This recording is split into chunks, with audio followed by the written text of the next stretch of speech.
সুপ্রিয় দর্শক, আপনাদের স্বাগত জানাচ্ছি আজকের ওয়ার্ল্ড আপডেটে। আজকে শুরুতেই যে খবরটি দিব সেটি হলো ফিলিস্তিনের গাজা দখল করতে যুক্তরাষ্ট্রের সমর্থন চাইবে ইসরায়েল। এমন খবর দিয়েছে ওয়াল্লা নামে একটি গণমাধ্যম, ইসরায়েলি গণমাধ্যম। ইসরায়েল গাজা উপত্যকার সীমান্ত নতুন করে নির্ধারণ করতে চায় এবং 50% গাজার ভূখণ্ড ইসরায়েলের সাথে অ্যানেক্স করে নিতে চায়, অর্থাৎ যুক্ত করতে চায়। এই পরিকল্পনা বাস্তবায়িত হলে যে গাজা উপত্যকার প্রায় 58% এলাকা ইসরায়েলের নিয়ন্ত্রণে চলে যাবে। ইয়েলো লাইনের আওতায় পড়বে বাইত হানুন, বাইত লাহিয়া, খান ইউনুস এবং রাফা শহরের একটি বড় অংশ। নিঃসন্দেহে এই খবর গাজাবাসীর জন্য সুখকর নয়। আরেকটি খবর দিয়েছে ইসরায়েলি গণমাধ্যম চ্যানেল 14, সেটি হলো গাজায় তুরস্কের ভূমিকার বিরোধিতা করছে নেতানিয়াহু। এটা পুরনো খবর, নিঃসন্দেহে। নতুন করে কি বলছে সেটি আগে শুনি। বেনিয়ামিন নেতানিয়াহু গাজায় প্রস্তাবিত যে আন্তর্জাতিক স্থিতিশীলতা বাহিনী অর্থাৎ আইএসএফ এই যে বাহিনী গঠন করার কথা, এই যে যুদ্ধবিরতি চুক্তির পরের ধাপের আওতায়, সেখানে তুরস্কের অংশগ্রহণের বিরুদ্ধে কঠোর অবস্থান নেওয়ার সিদ্ধান্ত নিয়েছে ইসরায়েল। শীঘ্রই ডোনাল্ড ট্রাম্পের সাথে নেতানিয়াহু এই বৈঠকে বসবেন এবং সেখানে এ বিষয়ে প্রবল আপত্তি উত্থাপন করা হবে। বর্তমানে ইরানের পর তুরস্ককে প্রধান প্রতিপক্ষ হিসেবে দেখছে ইসরায়েল। তো এটিও গাজাবাসীর জন্য অত্যন্ত বেদনাদায়ক খবর। এর বাইরে আরেকটি খবর হচ্ছে ভেনেজুয়েলা এবং মার্কিন যুক্তরাষ্ট্রের মধ্যে যে টানাপোড়েন চলছে, সেখানে মার্কিন চাপের মুখে তেল রপ্তানিতে নিরাপত্তা জোরদার করেছে ভেনেজুয়েলা। মার্কিন যুক্তরাষ্ট্রের তেলবাহী জাহাজে নজরদারি ও বাধা বাড়ানোর প্রেক্ষাপটে ভেনেজুয়েলা এই সিদ্ধান্ত নিয়েছে।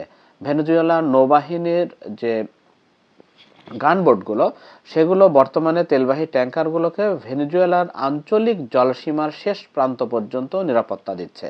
তো এই সমস্ত গানবোটে সেনা সদস্য বাড়ানোর কথা ভাবছে ভেনেজুয়েলা, পরিকল্পনা রয়েছে।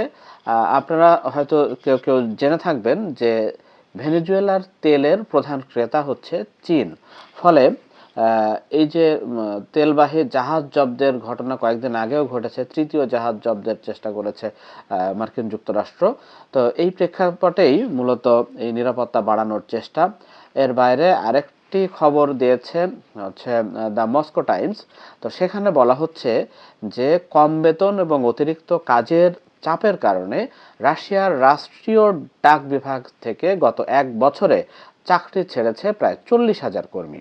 মস্কোতে শাখা পর্যায়ের কর্মীরা গড়ে প্রায় 43,000 রুবল পান। অন্য অঞ্চলে বেতন নেমে এসেছে 25,000 রুবলেরও নিচে। তো এটি রাশিয়ার জন্য বা রাশিয়ার কর্মক্ষেত্রের জন্য একটি দারুণ খারাপ খবর। আরেকটি খবর আজকে দিয়েছে হচ্ছে হাওয়াই নিউজ নাও নামে একটি গণমাধ্যম। সেখানে বলা হয়েছে যুক্তরাষ্ট্রের হাওয়াই অঙ্গরাজ্যের মাউন্ট কিলাউই আগ্নেয়গিরিতে অগ্ন্যুৎপাত ঘটেছে। অগ্ন্যুৎপাতের সময় লাভার ফোয়ারা প্রায় 70 মিটার পর্যন্ত উঁচুতে উঠে যায়। তো এটি হচ্ছে বিশ্বের অন্যতম সক্রিয় আগ্নেয়গিরি। আরেকটা খবর হচ্ছে যে হাইফাই, আপনারা জানেন যে বিশ্বজুড়ে আজকে খ্রিস্টান সম্প্রদায়ের বড়দিন উদযাপিত হয়েছে, ক্রিসমাস ডে। তো সেখানে একটি খবর আজকে ফিলিস্তিনের একটি খবর, সেটি হলো যে হাইফাই ফিলিস্তিনি খ্রিস্টানদের বড়দিন উদযাপনে বাধা দিয়েছে ইসরায়েলি পুলিশ। হয়রানি এবং গ্রেপ্তারের ঘটনা ঘটেছে। মূলত শান্তিপূর্ণ ধর্মীয় উদযাপনের মধ্যেই পুলিশ হস্তক্ষেপ করে কয়েকজনকে আটক করে। একই দিনে অধিকৃত পশ্চিম তীরে ইসরায়েলি লোকজন একটি বড়দিনের ক্রিসমাস ট্রিতে আগুন ধরিয়ে দেয় বলে জানানো হয়েছে। তো এটি ধর্মীয় স্বাধীনতার ক্ষেত্রে দারুণ একটি হস্তক্ষেপ। এর বাইরে আরেকটি খবর, ফরাসি প্রেসিডেন্টকে নিয়ে ব্যঙ্গ করেছে টেলিগ্রামের প্রতিষ্ঠাতা পাভেল দুরভ। তো টেলিগ্রামের প্রতিষ্ঠাতা পাভেল দুরভ প্রধান নির্বাহী কর্মকর্তা তার স্পার্ম ডোনেশন প্রকল্পের একটি লোগো প্রকাশ করেছেন, যেখানে একটি বৃত্তের ভিতরে পিডি লেখা রয়েছে। লোগোটি প্রকাশের পর ফ্রান্সে এটি নিয়ে প্রবল আলোচনা শুরু হয়।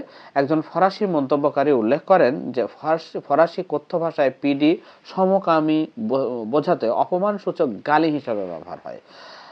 পাভেল দুরভ এর জবাবে বলেছেন যে তাহলে এটি হবে এমন একটি প্রকল্প যা সমকামী নয় কিন্তু সমকামী হিসেবে ভান করবে, এরকম ঠিক ফরাসি প্রেসিডেন্টের মতো, যে যা হবে তার ঠিক উল্টোটাই তিনি, অর্থাৎ তিনি ফরাসি প্রেসিডেন্টের দ্বিচারিতা বা দ্বিমুখী আচরণের দিকে ইঙ্গিত করে এই কটাক্ষ করেছেন। আবার মার্কিন যুক্তরাষ্ট্র ভেনেজুয়েলার আরেকটি খবর, সেটি হলো ভেনেজুয়েলার তেলের উপর অবরোধ জোরদার করতে মার্কিন সেনাদের নির্দেশ দিয়েছেন। হোয়াইট হাউসে যুক্তরাষ্ট্রের সেনাবাহিনীকে নির্দেশ দিয়েছে যে আগামী কমপক্ষে 2 মাস ভেনেজুয়েলার তেলের উপর কার্যত একটি কোয়ারেন্টাইন বা অবরোধ প্রয়োগের দিকে মনোযোগ দিতে। এই পদক্ষেপের লক্ষ্য হলো সামরিক হামলা নয়, বরং অর্থনৈতিক চাপ বাড়ানো। তারা যেন তেল বিশ্বের অন্য দেশের কাছে বিক্রি করতে না পারে, মানে কোনো দেশের কাছে যেন তেল না যায় এইটা এনশিওর করতে। ফলে এটা অর্থনৈতিক একটা চাপ তৈরি হবে, তেল অন্য দেশে পাঠাতে না পারলে তারা পাবে না, টাকা পাবে না, ফলে অর্থনৈতিকভাবে ব্যাপক চাপে পড়বে ভেনেজুয়েলা। এর বাইরে আরেকটি খবর আমরা দেখতে পারি, সেটা হলো যে ফ্রান্সের উপনিবেশিক শাসনকে অপরাধ হিসেবে ঘোষণা করেছে আলজেরিয়া। এটি আপনারা জানেন যে 1830 সাল থেকে 1962 সাল পর্যন্ত ফ্রান্স উপনিবেশ হিসেবে আলজেরিয়া শাসন করেছে, শাসন না বলে শোষণ করেছে এটি বলা উচিত। এই নতুন এই আইন, যে এই শাসনকে অপরাধ হিসেবে গণ্য করে যে আইন, সেই আইনে বলা হয়েছে যে ফ্রান্সের উপনিবেশিক শাসনের প্রশংসা করলে বা গৌরবগাথা প্রচার নিষিদ্ধ, এবং ফ্রান্সকে আলজেরিয়ার কাছে আনুষ্ঠানিকভাবে ক্ষমা চাইতে হবে, একই সাথে ক্ষতিপূরণ দেওয়ারও দাবি জানানো হয়েছে। তো এইটার একটি রিয়াকশন ফ্রান্স দিয়েছে, এবং সেই রিয়াকশনে ফ্রান্স জানিয়েছে যে এই উপনিবেশ বিরোধী এই আইন শত্রুতামূলক উদ্যোগ। অর্থাৎ ফ্রান্সের পররাষ্ট্র মন্ত্রণালয় আলজেরিয়ার এই নতুন আইনকে কড়া ভাষায় সমালোচনা করেছে, প্রতিবাদ জানিয়েছে। এই আইনে ফ্রান্সের উপনিবেশিক শাসনকালকে অপরাধ হিসেবে যে ঘোষণা করা হয়েছে, একে শত্রুতামূলক উদ্যোগ বলে আখ্যা দিয়েছে ফ্রান্সের পররাষ্ট্র মন্ত্রণালয়। এবং ফ্রান্সের মতে যে এই আইন ফ্রান্স এবং আলজেরিয়ার মধ্যে যে শান্তি সংলাপ শুরু করার প্রচেষ্টা, সেটাকে ক্ষতিগ্রস্ত করবে, এই মন্তব্য করা হয়েছে। বিশেষ করে ইতিহাস সংক্রান্ত জটিল বিষয়গুলো শান্ত ও সংযতভাবে সমাধানের যে প্রচেষ্টা চলছিল, তা এই উদ্যোগের ফলে বাধাগ্রস্ত হবে বলে মনে করছে প্যারিস। তো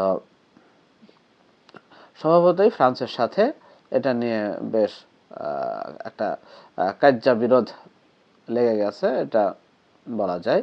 একটি খবর আমরা দেখতে পাচ্ছি, সেটি হলো যে বিচার বিভাগ এক্স এর অ্যাকাউন্টের নিয়ন্ত্রণ নিয়েছে হোয়াইট হাউস, মার্কিন যুক্তরাষ্ট্রের ঘটনা। এটি নিয়েছে মূলত অ্যাপস্টেইনের যে যৌন কেলেঙ্কারি, এই যৌন কেলেঙ্কারি বিষয়ক যে আলোচনা টুইটার বা এক্স জুড়ে চলছে, আলোচনা, সমালোচনা, তিরস্কার। তো এটি সামাল দিতেই মূলত এই বিচার বিভাগের এক্স অ্যাকাউন্টটি হোয়াইট হাউস নিয়ন্ত্রণে নিয়েছে। চলমান নথি প্রকাশ ঘিরে সামাজিক যোগাযোগ মাধ্যমে যে আলোচনা, সমালোচনা ও ভিন্ন ব্যাখ্যা ছড়াচ্ছে, সেগুলোর জবাব দেওয়া এবং সরকারের অবস্থান স্পষ্ট করতে এই উদ্যোগ বলে জানানো হয়েছে। আরেকটি খবর, আপনারা জানেন যে গত কয়েকদিন ধরে গ্রিসের সাথে ইসরায়েলের বেশ মাখো সম্পর্ক চলে আসছে, একটি চুক্তির কথাও শোনা যাচ্ছে। তো ইসরায়েল এই প্রেক্ষিতে সিরিয়া একটি কাজ করেছে, যে ইসরায়েলের সাথে, আপনারা জানেন সিরিয়ার গোলান হাইটস দখল করে নিয়েছে, একটি বড় অংশ ইসরায়েল দখল করে রেখেছে সিরিয়ার। তো সেই সাথে দ্রুজদেরকে পৃষ্ঠপোষকতা দিচ্ছে, এবং সরকার মানে সিরিয়ার মধ্যে একটা সংঘাত লাগানোর পাঁয়তারা ইসরায়েল পৃষ্ঠপোষকতা দিচ্ছে। ঠিক এই প্রেক্ষাপটে ইসরায়েল সিরিয়ার সাথে একটা নিরাপত্তা চুক্তি নিয়ে আলোচনা বেশ কিছুদিন ধরে চলছিল। তো এখানে রাশিয়াকে যুক্ত করা হয়েছে। রাশিয়া, ইসরায়েল ও সিরিয়ার মধ্যে একটা নিরাপত্তা চুক্তি করতে মধ্যস্থতায় যুক্ত হয়েছে, এই খবর দিয়েছে কান নিউজ। তো এই উদ্যোগকে যুক্তরাষ্ট্রেরও অনুমোদন রয়েছে এমন খবর বলা হচ্ছে। তো মস্কো চাইছে ইসরায়েল সীমান্তের কাছে দক্ষিণ সিরিয়ায় আবার রুশ সেনা মোতায়েন করতে। ইসরায়েল এই প্রস্তাবকে ইতিবাচকভাবে দেখছে, কারণ তারা সেখানে তুরস্কের প্রভাব বাড়ার চেয়ে রুশ উপস্থিতিকে গ্রহণযোগ্য বা এটাকে মেনে নেওয়া যায় এরকম একটা বিষয় হিসাবে দেখছে ইসরায়েল। অর্থাৎ যদিও মতপার্থক্য রয়েছে, তবে কর্মকর্তারা বলেছেন যে রাশিয়ার মধ্যস্থতায় সাম্প্রতিক সময়ে কিছু অগ্রগতি হয়েছে, ওয়াশিংটনও এ বিষয়টি মেনে নিয়েছে। আরেকটি খবর যে চাঁদে পারমাণবিক বিদ্যুৎ কেন্দ্র গড়ার পরিকল্পনা করছে রাশিয়া। এই ঘোষণা দিয়েছে তারা 2036 সালের মধ্যে চাঁদে একটি পারমাণবিক বিদ্যুৎ কেন্দ্র নির্মাণের পরিকল্পনা করছে।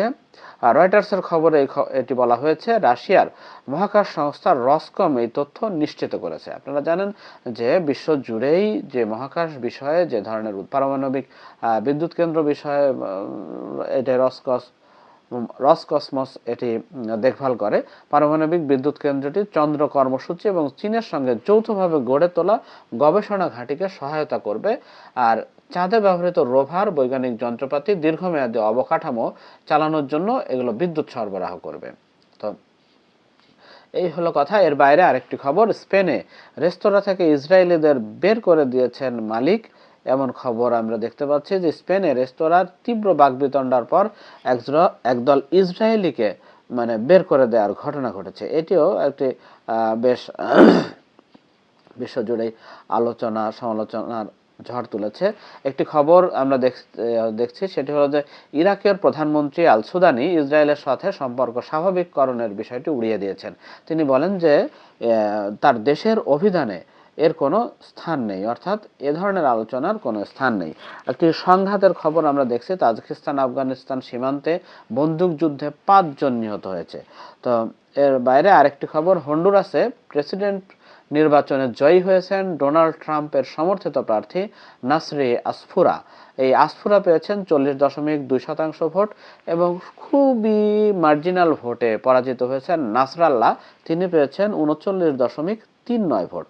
আরেকটি খবর দিয়ে আমরা আজকের আলোচনা ইতি টানতে পারি, সেটি হলো যে তুরস্ক ক্রিসমাস এবং নিউ ইয়ার উপলক্ষে একটি সম্ভাব্য ভয়াবহ হামলার পরিকল্পনা নস্যাৎ করে দিয়েছে। এটি আইএস এর পরিকল্পনা ছিল এমন খবর বলা হয়েছে। আমরা আন্তর্জাতিক বেশ কিছু গণমাধ্যমে দেখেছি যে সেখানে বলা হয়েছে তুরস্কের ইস্তাম্বুলে বড় ধরনের একটি সন্ত্রাসী হামলার পরিকল্পনা করা হয়েছিল। পুরো তুরস্কের পুলিশ ইসলামিক স্টেটের সঙ্গে যুক্ত এরকম সন্দেহভাজন, এই পরিকল্পনার সাথে যুক্ত সন্দেহভাজন এবং 115 জনকে গ্রেপ্তার করেছে।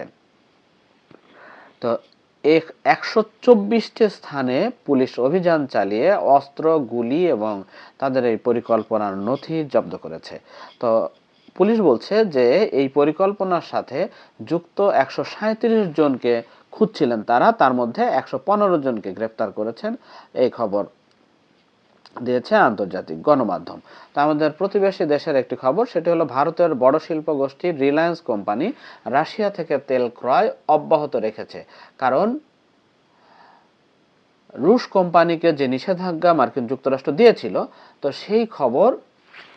সেই নিষেধাজ্ঞা 1 মাসের জন্য স্থগিত করেছে মার্কিন যুক্তরাষ্ট্র। ফলে নতুন করে আবার তেল কেনার সুযোগ তারা নিচ্ছে বা গ্রহণ করছে।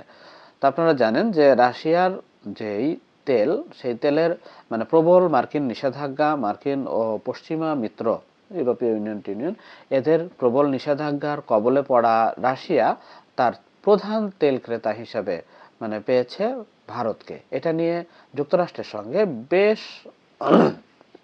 সম্পর্কে অবনতির ঘটনা আপনারা ঘটেছে এমনটি দেখেছেন। শেষ করব একটি দুঃখজনক খবর দিয়ে। আপনারা কয়েকদিন আগে কেরালায় বাংলাদেশি সন্দেহে একজনকে পিটিয়ে মারার ঘটনা ঘটেছিল। তো আজকে এমন ঘটনা ঘটেছে ওড়িশায়।